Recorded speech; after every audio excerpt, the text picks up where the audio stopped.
So you've decided to come out here and get into trucking. So the first thing you got to do is decide where you're gonna go to school to get your CDL, and eventually who you're gonna want to who you're gonna want to work for. And they're kind of both the same because most of the mega carriers have their own school or they own schools, and and so it's kind of the same thing. What I recommend is just go somewhere where they're actually gonna teach you a little bit. Most places have an option. They have the really quick 2-week course just to get your CDL and get you out the door. The second popular one is the 1 month class, and that's a little bit better because you get a little bit more hands-on, more drive time, backing lessons, things like that. And the last one that a lot of people don't like to do because it takes a long time and it's really like a semester. Basically it's a semester long school, and that actually I think that's beneficial for people who full-time jobs and they can't afford just to take off and just solely go to truck driving school. So I believe that one's like 4 hours a day or something, and they have morning or afternoon or evening classes. Most places offer that. I went to school at AIT in Phoenix, Arizona, and they were eventually bought out by Warner Enterprises a couple years down the road. And now it's I think it's Roadmasters or something like that, and they actually own several across the nation. Typically, where they have a terminal, obviously.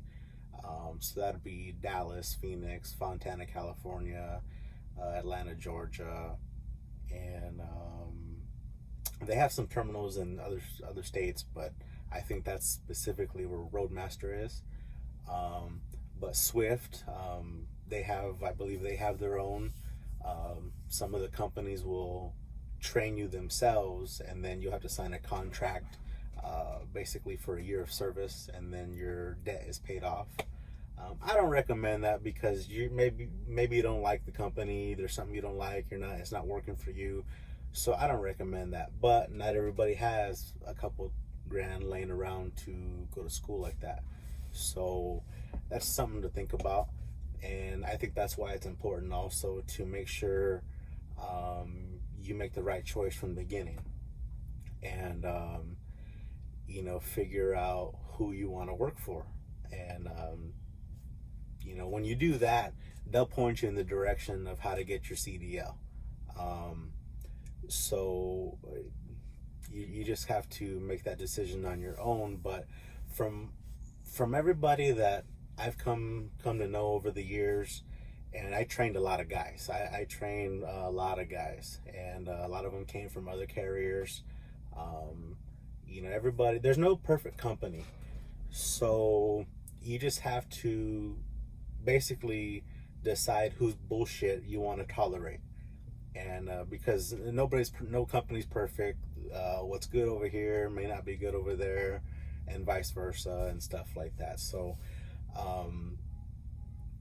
what I recommend is just making sure you make the right decision from the gate, and it's hard to do because everybody's going to come up here or tell you all kinds of stuff. And I realize I'm biased, but I worked for Warner and I had a good experience with them, and I didn't leave them for any specific reason other than I wanted more money, and otherwise I'd probably still be there. But a lot of people don't realize that as the driver or the person applying, they're not interviewing you, you're interviewing them. What can they offer you as the driver, when it comes to home time, benefits, pay, options on the road.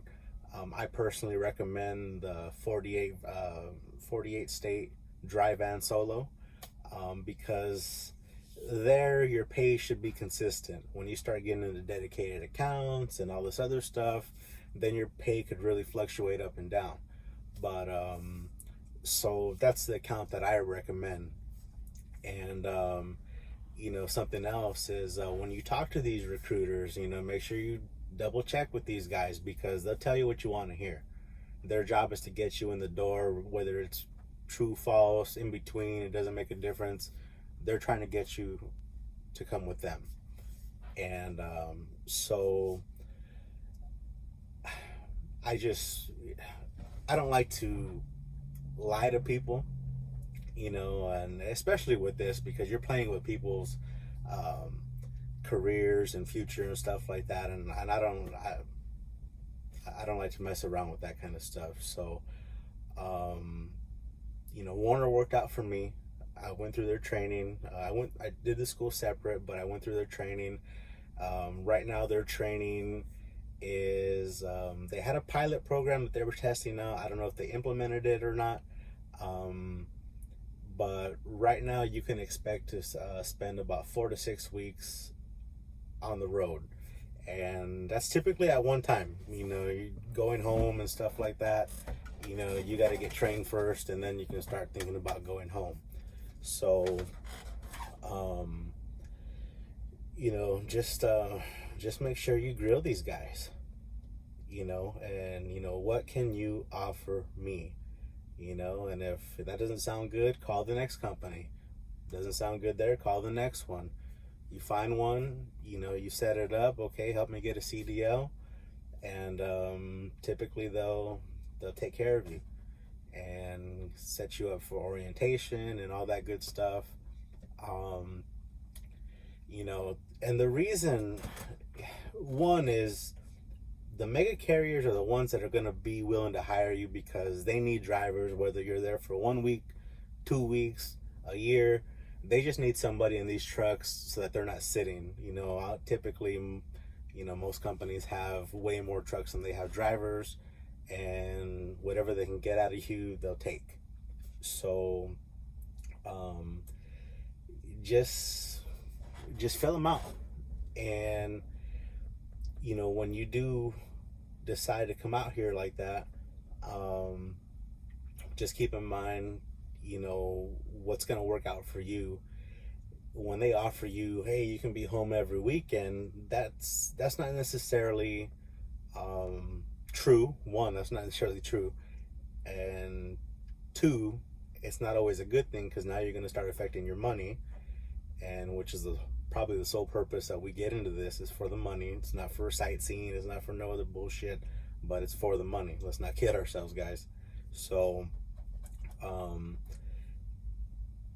but regarding home time, or getting home, when you work for one of the mega carriers, they're nationwide. They have freight everywhere, so getting you home is actually a little easier than if you work for, I don't know, I don't want to throw anybody under the bus, but if you work for a smaller company where maybe they don't have the freight volume in certain areas. Let's say you live, I don't know, maybe you live in a border state or a border town.